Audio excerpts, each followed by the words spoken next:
छोटे से गांव में मोहन नाम का एक अपाहिज व्यक्ति अपनी पत्नी सीता और बुजुर्ग माता पिता के साथ एक टूटी फूटी झोपड़ी में रहता था।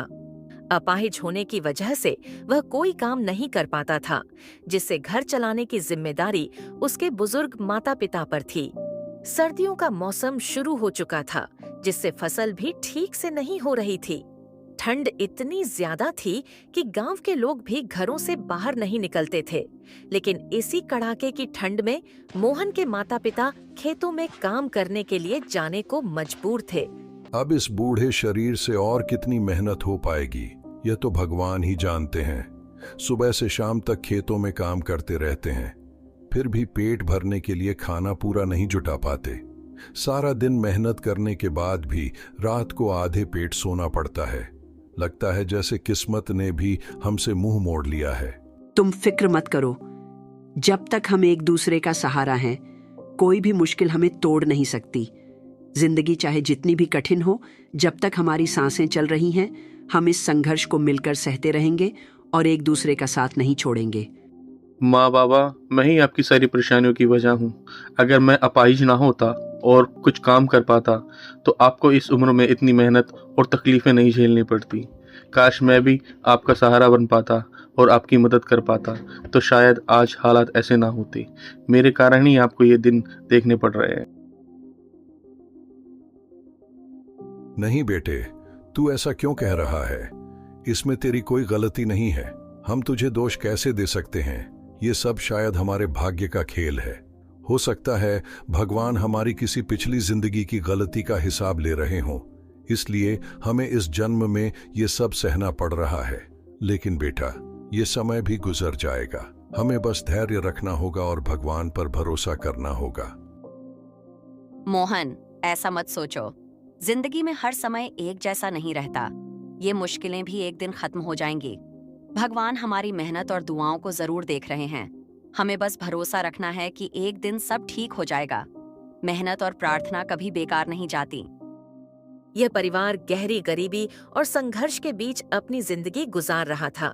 उनकी हालत ऐसी थी कि हर गुजरता दिन उनके लिए एक नई चुनौती लेकर आता था। गरीबी का बोझ उनके हर कदम पर भारी पड़ रहा था। खाने पीने का ठीक से इंतजाम नहीं था। सर्दी की ठिठुरन ने हालत और मुश्किल कर दी थी। फिर भी इतनी कठिनाइयों के बावजूद उनके दिलों में उम्मीद की एक छोटी सी किरण जल रही थी।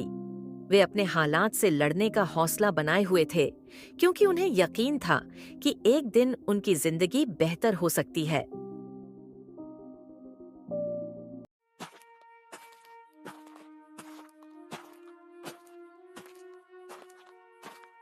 रामू, अब यह बूढ़ा शरीर धीरे धीरे कमजोर होता जा रहा है। दिन ब दिन काम करना मुश्किल होता जा रहा है। ऐसा लगने लगा है जैसे भगवान भी हमारी परेशानी नहीं देख रहे हैं। हमें उनकी मदद की सख्त जरूरत है, लेकिन ऐसा लगता है जैसे उन्होंने भी हमारी तरफ से अपनी नजरें हटा ली हैं। सुमित्रा, हिम्मत मत हारो। जिंदगी में मुश्किलें तो आती हैं, लेकिन जब तक हमारे हाथ काम करने लायक हैं, तब तक हमें अपनी उम्मीद नहीं छोड़नी चाहिए। मेहनत और विश्वास से हर समस्या का हल निकलता है। बस हमें थोड़ा धैर्य रखना होगा और अपने आप पर भरोसा बनाए रखना होगा। रामू और सुमित्रा हर दिन सुबह से शाम तक खेतों में अपनी पूरी मेहनत और ताकत झोंक देते थे। वे सूखी और बंजर जमीन को उपजाऊ बनाने की पूरी कोशिश करते, लेकिन हर बार उनकी मेहनत बेकार चली जाती। खेत की मिट्टी इतनी कठोर हो चुकी थी कि उसमें फसल उगने की कोई संभावना नहीं दिख रही थी। इसके बावजूद रामू और सुमित्रा ने कभी हार नहीं मानी। वे जानते थे कि हालात चाहे जितने भी मुश्किल हों, अगर वे मेहनत करते रहेंगे तो शायद एक दिन उनकी किस्मत बदल जाएगी। माँ बाबा इतनी सर्दी में भी हर दिन खेतों में काम करने जाते हैं। उनकी उम्र हो चुकी है, फिर भी वो हमारी खातिर इतनी मेहनत करते हैं। लेकिन मैं तो कुछ भी नहीं कर पाता। इस अपाहिज शरीर के कारण मैं किसी काम का नहीं हूँ। मुझे लगता है कि सब मेरी वजह से ही हो रहा है। अगर मैं ठीक होता तो माँ बाबा को इतनी परेशानी नहीं झेलनी पड़ती। आप ऐसा क्यों सोचते हैं? परिवार एक दूसरे का सहारा होता है, और जब हम सब एक साथ हैं तो कोई भी मुश्किल हमें हरा नहीं सकती। हर कठिन समय आता है, लेकिन अगर हम एकजुट रहेंगे और एक दूसरे का साथ देंगे तो यकीन मानिए ये बुरा वक्त भी जल्दी ही गुजर जाएगा। हमें बस धैर्य रखना होगा और उम्मीद नहीं छोड़नी चाहिए। बेटा, सीता बिल्कुल ठीक कह रही है। जीवन में हर वक्त एक जैसा नहीं रहता। जैसे अच्छे दिन गुजर जाते हैं वैसे ही बुरे दिन भी खत्म हो जाते हैं। हमें बस हिम्मत रखनी है और भगवान पर विश्वास बनाए रखना है। भगवान हमारी मेहनत और धैर्य को जरूर देख रहे हैं और सही समय आने पर सब कुछ ठीक हो जाएगा। इसलिए परेशान मत हो, ये मुश्किल वक्त भी बीत जाएगा। यह परिवार कितनी भी मुश्किलें आने पर हार मानने को तैयार नहीं है। इनके पास साधन भले ही कम है, लेकिन इनकी मेहनत और एक दूसरे के लिए प्यार और सहारा देना वाकई दिल को छू लेने वाला है। ये लोग अपनी गरीबी और कठिन परिस्थितियों में भी दयालुता और इंसानियत की मिसाल पेश कर रहे हैं। उनकी यह भावना मेरे दिल को छू गई है। अब समय आ गया है कि मैं इनकी परीक्षा लूं और यह देखूं कि क्या ये सच में अपने विश्वास और धैर्य पर कायम रहते हैं। जैसे ही साधु बाबा ने अपनी शक्ति का उपयोग किया, देखते ही देखते उन्होंने उल्लू का रूप धारण कर लिया। उनके पंख फैल गए, आंखें चमकने लगीं और वह तेज आवाज में जोर जोर से चिल्लाने लगे, मानो अपनी उपस्थिति का एहसास करा रहे हों। ये कैसी अजीब आवाज आ रही है। ऐसा लगता है जैसे कुछ अशुभ होने वाला है। मुझे समझ नहीं आ रहा, लेकिन दिल में एक अजीब सा डर महसूस हो रहा है। क्या यह सच में कोई अपशकुन है या फिर कुछ और? मुझे लगता है कि यह उल्लू भूखा है। शायद इसकी भूख की वजह से ही यह इतना शोर मचा रहा है। हमें इसे कुछ खाने को देना चाहिए। हो सकता है खाना मिल जाने के बाद यह शांत हो जाए और यहाँ से उड़ जाए। जैसे ही रामू ने उल्लू को रोटी खाने के लिए दी, उल्लू धीरे धीरे रोटी खाने लगा। रोटी खत्म करते ही उसके शरीर में एक अजीब सी चमक फैलने लगी। देखते ही देखते उल्लू ने अपना असली रूप बदल लिया और साधु बाबा बन गए। यह नजारा देखकर रामू, सुमित्रा, सीता और मोहन सभी हैरान और स्तब्ध रह गए। उनके चेहरे पर आश्चर्य और भय का मिला जुला भाव था। डरो मत, मैं साधु बाबा हूँ। मैंने तुम्हारी परीक्षा लेने के लिए यह रूप धारण किया था।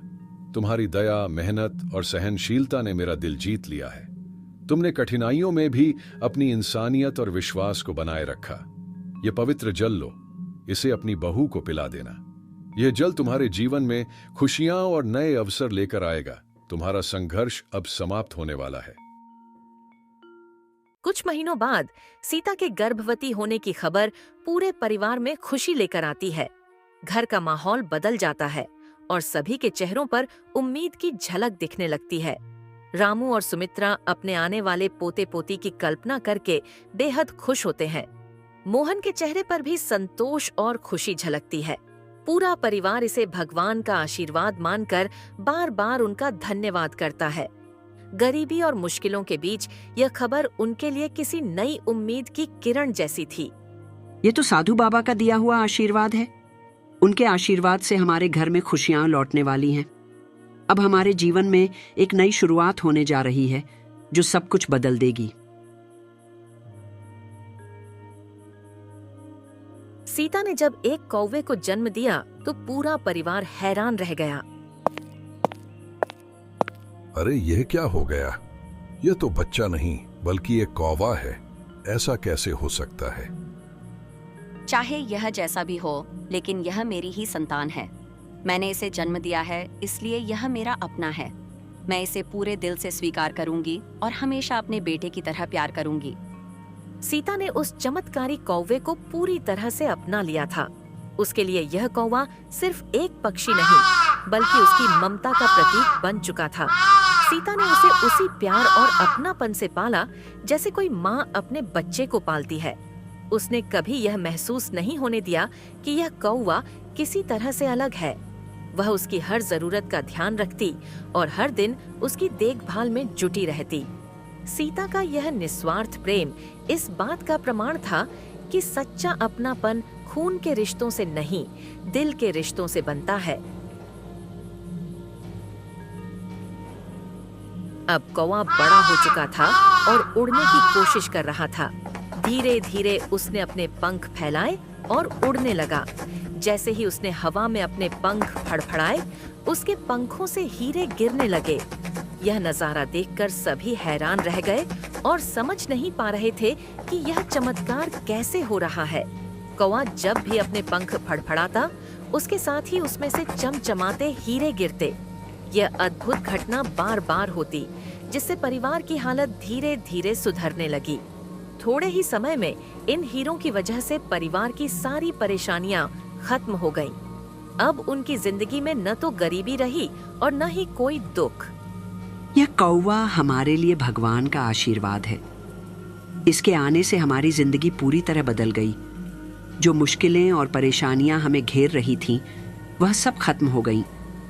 आज हम जिस सुख और समृद्धि में हैं, वह सब इसी कौवे की वजह से है। अब परिवार एक बड़े और पक्के घर में रह रहा है। चारों तरफ खुशहाली और संतोष का माहौल है। मोहन का पैर भी ठीक हो गया है और वह अब अपने परिवार की मदद के लिए काम करने लगा है।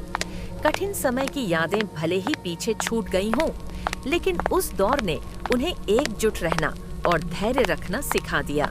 परिवार अब सुख और समृद्धि से भरा जीवन जी रहा है। आज जो सुख और सफलता हमने पाई है, वह हमारी मेहनत और धैर्य का ही फल है।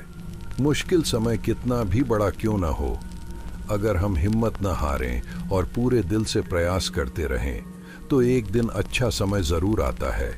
इसलिए कभी हार नहीं माननी चाहिए। एक दिन कौवा आसमान में ऊंचा उड़ता है और परिवार की झोपड़ी के पास लौटते हुए सबसे बड़ा हीरा गिरा देता है। वह हीरा इतना चमकदार और कीमती था कि उसे देखकर पूरा परिवार हैरान रह गया। सबकी आंखों में खुशी और आश्चर्य झलक रहा था। यह तोहफा उनके जीवन की सबसे बड़ी सौगात साबित हुआ, जिसने उनकी गरीबी को हमेशा के लिए दूर कर दिया। यह कहानी हमें यह सिखाती है कि जीवन में कठिन समय चाहे जितना भी लंबा और मुश्किल क्यों न हो, अगर हम धैर्य और विश्वास बनाए रखें तो अंत में चमत्कार जरूर होता है। हर समस्या का समाधान होता है, बस हमें उम्मीद नहीं छोड़नी चाहिए और हालात का डटकर सामना करना चाहिए। संघर्ष के बाद मिलने वाली खुशी और सफलता का स्वाद हमेशा खास और अनमोल होता है।